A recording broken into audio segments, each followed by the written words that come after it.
Hi, welcome to KiwaniTalk. We're a public information program put together by people from the Dearborn Kiwanis Club with help from students at the facilities of WDHS, my alma mater. Welcome to the longest running cable access television program in the entire world. And today we are very pleased to have with us the president of Henry Ford College, Russ Kavalhuna. I got that right? You First did. time, that's good. Well, Russ has been the president of Henry Ford College, FKA, Henry Ford Community College. We'll talk about that a little bit. Russ, welcome to the program. Thanks, Gary. Good to be here. Good to see you. So you're the president of Henry Ford College, but you weren't always education-wise. You had a pretty interesting background. Talk a little bit about that. Yeah, I've had some interesting turns in my career that brought me to my true love, which is higher education now.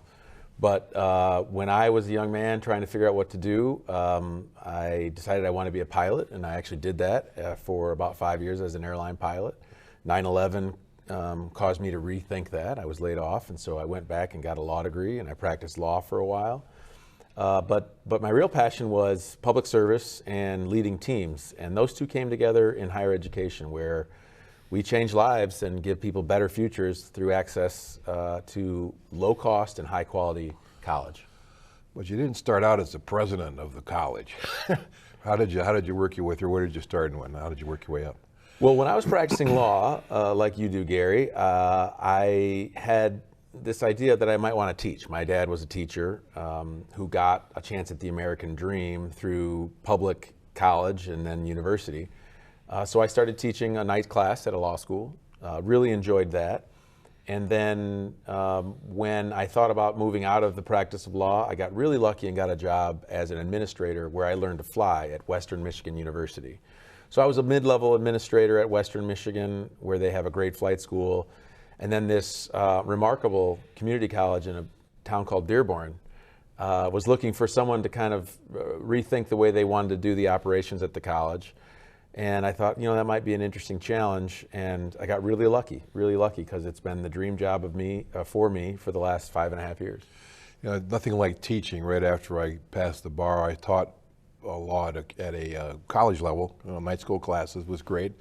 I learned more about the beginning parts of law and how to get on my hind legs and speak like a lawyer than I ever did in anything in law school. So yeah, but it was good, a lot of good fun to do that. And to see, the best part for me of teaching was the light bulb turns on. They get the idea. But administration, I don't know, not so much. You know, what's the exciting part about administration for you, Russ? Well, I will agree with you, Gary. The few times that I've had the opportunity to teach, when you feel passionate about something and you're particularly difficult concepts, when students have the light bulb moment. You know, my dad taught 4th grade, and I taught a law school class, and my mom taught 9th grade. We all share that kind of passion, so I relate to that. And I'll tell you, some of that happens in leading teams, even as an administrator. And sometimes I'm the person that has the light bulb moment, where a staff member teaches me something I didn't understand and how I can be a better leader. And then the reverse also happens, where there's a really difficult concept or a very difficult thing that we're trying to accomplish, like leading a college through a pandemic, where if you're able to lead the team effectively, you can accomplish some great things that you never thought were possible.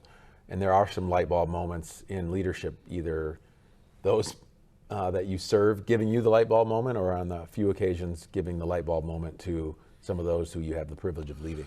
So I kind of referred to the transition of Henry Ford Community College to the college, but Henry Ford has been a name, and the college has been in Dearborn for, I think it's Moby Dick was a minnow, really. How long has the college been there? Yeah, this college has been here for over 85 years, and it is the only college in the state of Michigan that is centered in and devoted to one town. There are 28 community colleges across our state, but only one of them is devoted to a single town. And we're really proud of that. And one of the reasons that we're so proud of that is because we are very focused on serving the people of Dearborn. Now, we service people all throughout Wayne County, but we give particularly good service to people in Dearborn for a couple reasons. One, if your children or when you were a youngster want free college, you get free college at your neighborhood community college. And that's free for students in the public school system here in Dearborn. But if you're not in the public school system and you still want to get access to college, you can pay one of the lowest rates in the state for a credit. A credit at our college costs less than $120, and it's the same credit that'll get you a bachelor's degree at a university, which costs $500.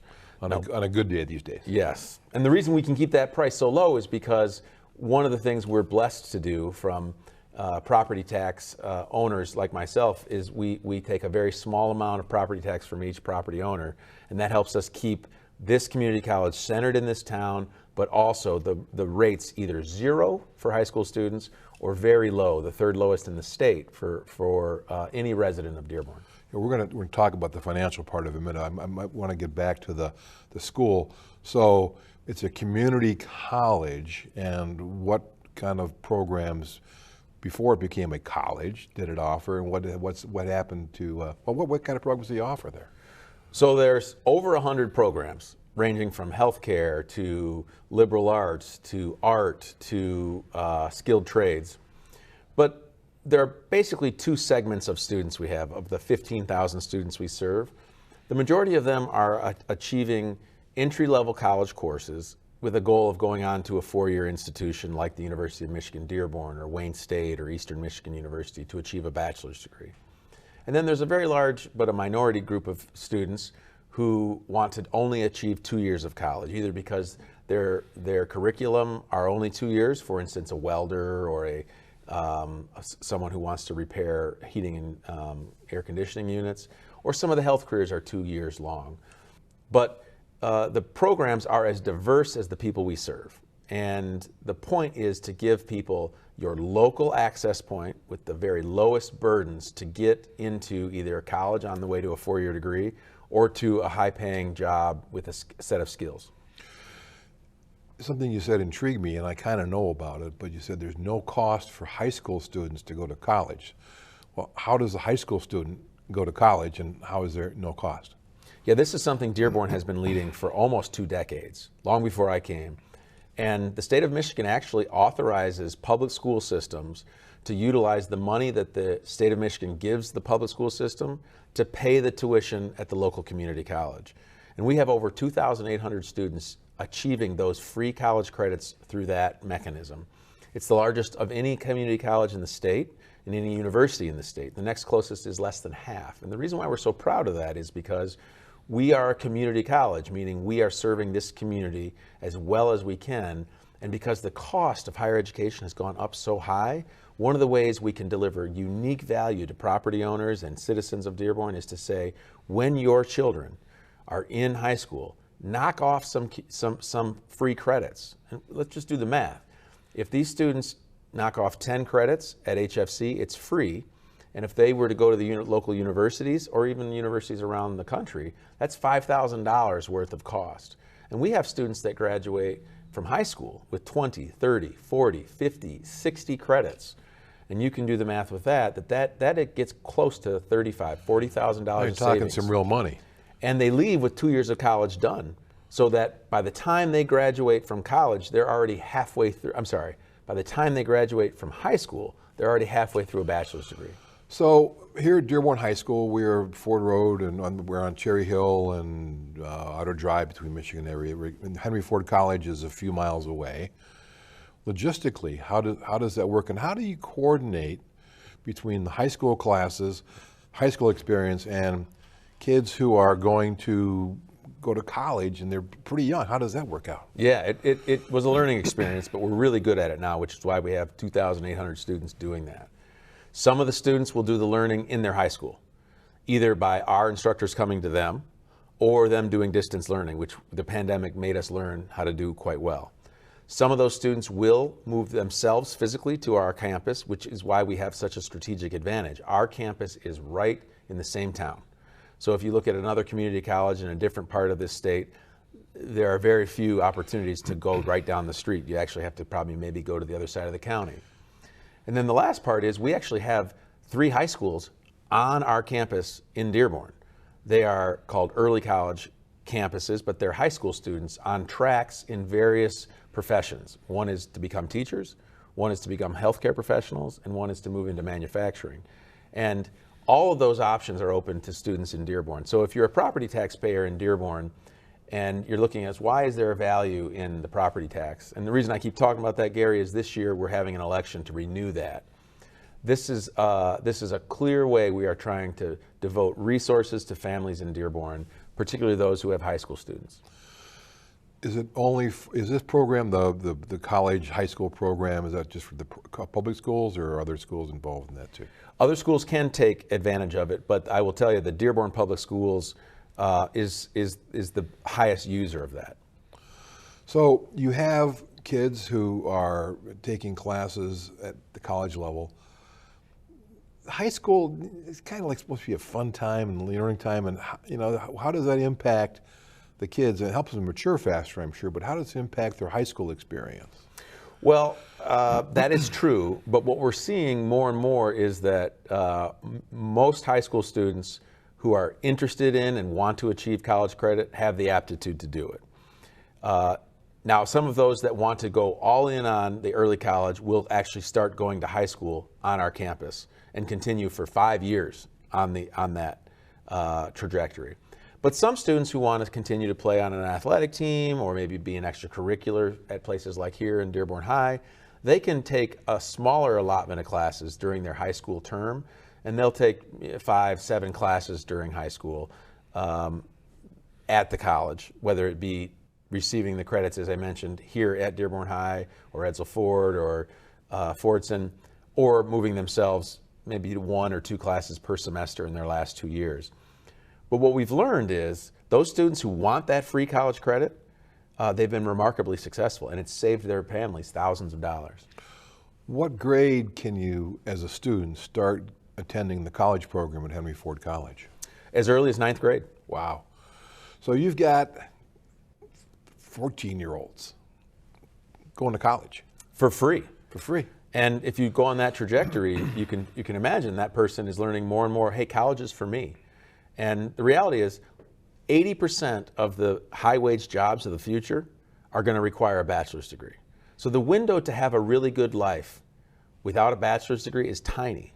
And the window to have a great life with a bachelor's degree is the biggest, best window for a student to achieve. And we've just lowered the cost for all those students. But Gary, the good news is, even for those students who are not in high school, they're just living here in Dearborn, whether they're a working parent that is working for Ford or something like that, they also can drive less than 10 miles to their local college and pay the 3rd lowest rate per credit in the entire state. So this is something we're really proud of as a community resource. When I was back in high school, back 50 plus years ago, they had electronic shop, they had mechanics, all these different kind of classes and things like that. And I took 3 years of electrical shop. Best class I ever took, because I learned I can wire my house, and I haven't burned it down yet. You mentioned the HVAC, you mentioned the welding and those types of things, and so a community college, now college, that has the ability to get people into the trades which are necessary, that you have to have those trades. Come out in 2 years, you can get a job, high-paying job, and have almost, really, if you did it the right way, with almost no baggage from tuition. That's exactly right. And what we're learning is those, what we used to think of as dirty jobs, they're no longer as dirty, number one, because they're becoming more sophisticated. But number two, they are intersecting with modern jobs. So if you want to become, say, for example, someone who knows how to fix and install heating and air conditioning systems, that job used to be what you and I had as shop class when we were in high school. But now it's becoming more and more a technology-based job. So that student who can get out of college with the skills necessary to make meaningful money right away, they are also getting technology information that could move them in the direction of actually becoming a leader in the field, or maybe even starting their own business, or even maybe moving up in business as a leader of multiple people who are doing that kind of work. And that is just one example that spans all of our programs, from construction trades to, and we still do teach folks how to use and understand the powers of electricity. And even now, fixing automobiles, which itself is an IT type of job. And this is the reason why we call ourselves a community resource, because we're not a specialized college. We're called a full-service community college, which will teach you everything from the history of the Civil War to how to do a fine piece of art if you have the skill, and I don't. Me neither. To organize yourself, to be able to code computers, and to take all those skills with you to either a great career or to move on to a 4-year degree at a university. Well, we're going to pick up this conversation after we get a break with some words from Kiwanis. We're to resume with Russ Kavalhuna, who is the president of Henry Ford College. Talk some more about the necessity for the education and for the support that all colleges need from the community, and how you really get good bang for your buck from Henry Ford College. Don't go away. We'll be right back.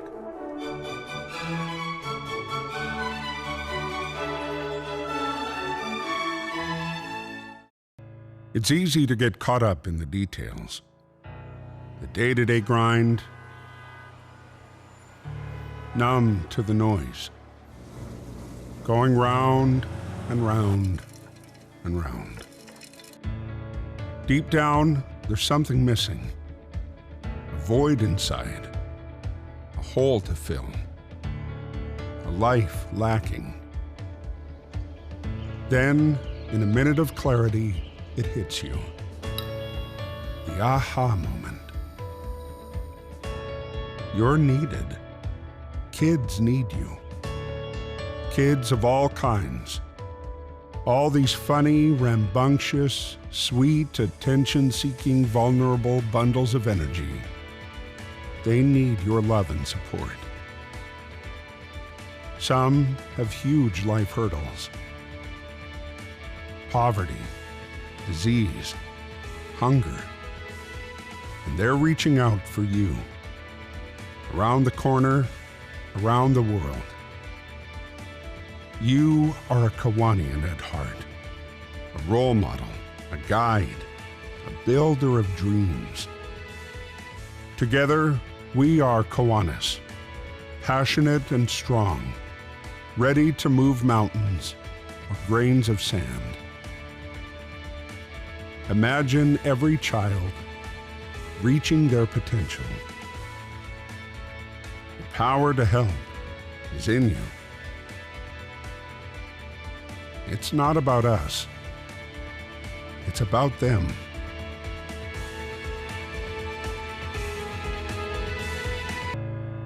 Do you hear the call? Kids need Kiwanis. Kiwanis needs you.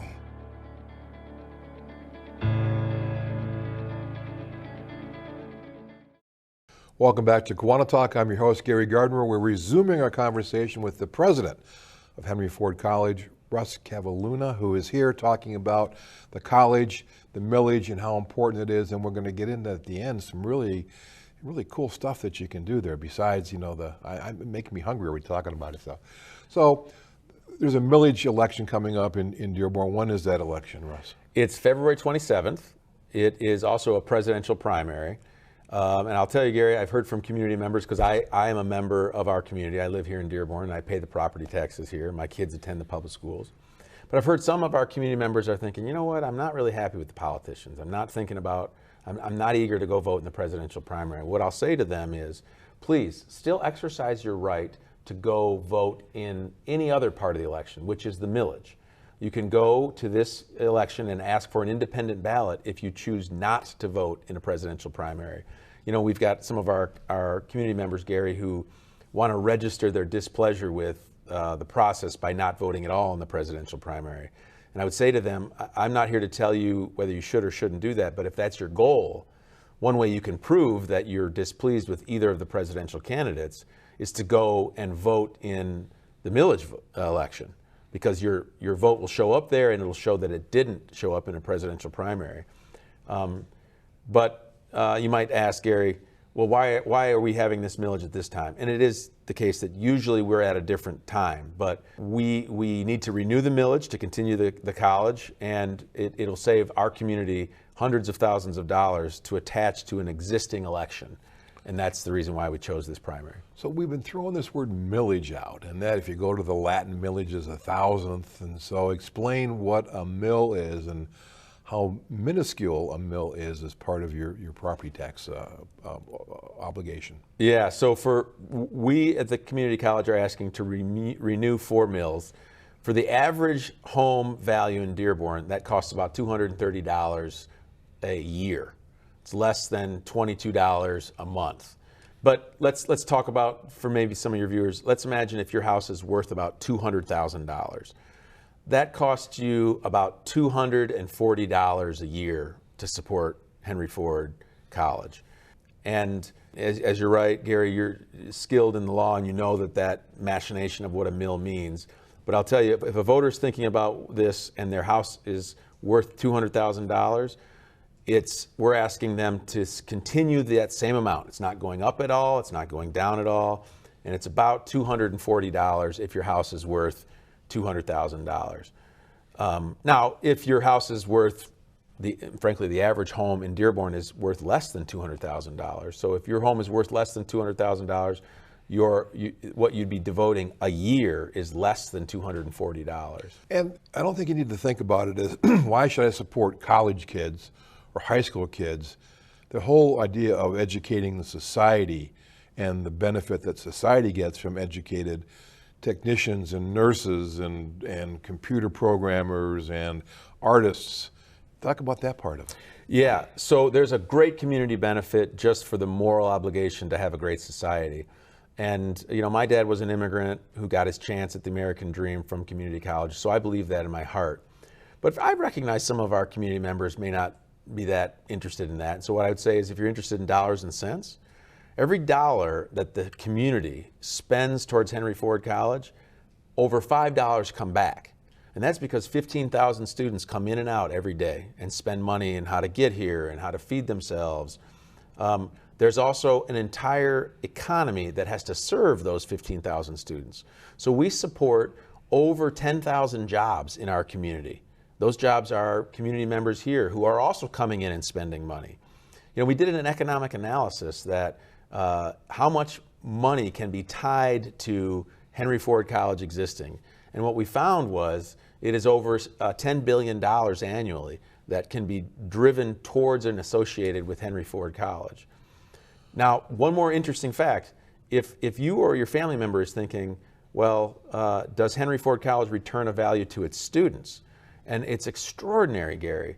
For a student who, if they gave $1 in tuition to Henry Ford College, they'll get back over $5 in annual wages per year. So the investment that someone would make with their property taxes gives back to students, gives back to the community, and then what ends up happening is property values stay high because we're the only town in the entire state that has its own community college in that town. And that's why we see property values being so stable and so growing in Dearborn. So you have this, this great benefit to the city and the number of people that come in. Is it a commuter? There's no dormitories there. It's a commuter. And how many of the students are actually Dearborn residents, and how many come in from, say, Westland or Detroit or Pontiac or someplace? How do you break that down? It's 40. If we take all of our students, 40% of them are from Dearborn, and 60% of them are from outside of Dearborn. And here's the great thing about Dearborn citizens in that regard. The students from outside of Dearborn have to pay a much higher rate. It's almost double the amount of rate that they have to pay. And the reason we have such a lower rate for Dearborn residents is because those residents of Dearborn pay property taxes. And so what you have is a very high quality community college with the third lowest rate for Dearborn citizens. And that's one of the reasons we see very high property values in Dearborn. We see great jobs in Dearborn. And we know that the students who come to Henry Ford College and graduate, 90% of them stay in the region and find great jobs here. For example, you can count that if you get an associate degree, you'll earn $800,000 more over your lifetime. And if you take that 2-year degree at Henry Ford College and walk across the street to U of M Dearborn, by the way, you don't even have to ask for admission. If you graduate from HFC, you can get guaranteed admission at U of M Dearborn, and that'll change your lifetime earnings by $1.2 million. So the investment and the very small investment, which is less than $22 a month for the average taxpayer in Dearborn, you get an extraordinary return on that. No other community in the state of Michigan can drive down the street to their own local community college for the prices that we pay here in Dearborn. 85 years in place. The buildings aren't 85 years old, and you've got some expansion plans too. Yeah, there's one building that's about that old.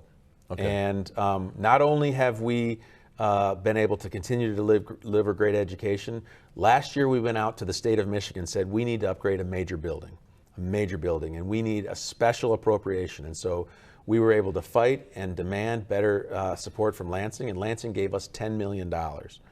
We're also hoping and expecting we're going to get a significant grant from the county of Wayne for this kind of building. And then we've saved up some money where we're going to put a new liberal arts building on this campus without raising anyone's taxes. And so our millage renewal is just that. It is an investment in our community college, in our students, but we've also set ourselves up to match monies coming from Lansing. And Gary, those monies coming from Lansing are coming from all over, you know, Alpena and Muskegon and Grand Rapids. Those tax dollars flowing into Dearborn. And so this millage is going to help us use that money to put a new building on a campus that'll serve hopefully another 80 years or 3 generations of students. Down to about our last 2 minutes, if people wanted to come to Henry Ford College who live in Dearborn and don't know where it is, I can't imagine what they don't, but where exactly is it located, and then what's the campus? Can people just walk around? Yeah, it is actually a public resource. It's right on the Rouge River at the intersection of Evergreen and Ford Road. The address is 5101 Evergreen. But I invite you to come check it out. It feels like a college campus. There's a walkway behind it that's also the river trail. And we are an access institution, meaning you don't have to ask for permission to get into Henry Ford College. If you have a GED or a high school diploma, you're welcome to come, and we'll give you access to all of the course and curricula we have. And if you're a senior citizen in Dearborn, we thank you for your property taxes, so we don't charge you any tuition at all. And if you want to come see Henry Ford College, look me up. You can look up my office or my email. I will respond to you directly, and I'll show you our campus. I'm that proud of it. Sounds like it's an exciting thing. There's a restaurant there too? There's a restaurant called 5101 where our students run the restaurant, make the food. It's open for dinner on Wednesday nights and lunch Tuesday, Wednesday, and Thursday. And if you're interested in that, look me up and I'll also show you that great place. And by the way, the food there is fantastic. The only problem is if I eat there a lot, I end up having tighter pants. And so I feel your weight, yeah. Okay. Well, Russ Kavalhuna, President of Henry Ford College, thank you for coming on. February 27th, 2024 is the election. It is. And the millage. Yeah, and for those that are doing absentee ballots, you'll start getting you could start getting your ballots in the 3rd week of January. And then early voting is 9 days, and so 9 days before the election. So however you vote, please, please, please consider get to the millage part of the election. And I'll tell you, I'm asking you as your fellow citizen to invest in us and invest in yourselves with a vote for yes. And some party would say vote early and vote often. Anyway, we won't go there with that. Russ Kavalhuna, thank you very much for coming on the program. It was great to see you. Thanks for watching KiwaniTalk. I'm Gary Gardner. See you next time. Bye-bye.